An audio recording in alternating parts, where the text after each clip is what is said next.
Part 2, how to replace a leaky valve on your side of the line. I cut the PVC with this pot cutting thingy.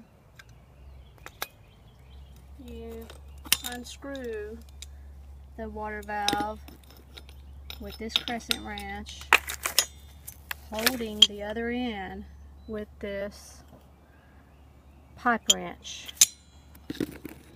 Note that the washer inside of this pressure valve that you can only purchase through the water company, I'm finding out. This was the washer, and it was pretty wore out, as you can tell.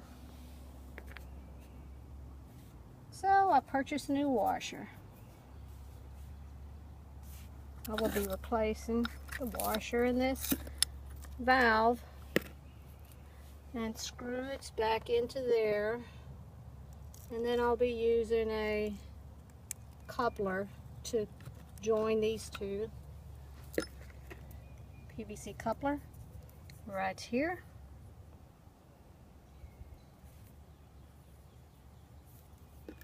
After I prime it with this purple primer by Oatly, inside and out, along with, right away, you also put that regular clear PVC cement. You want to do it inside real good, outside get it real nice and thick.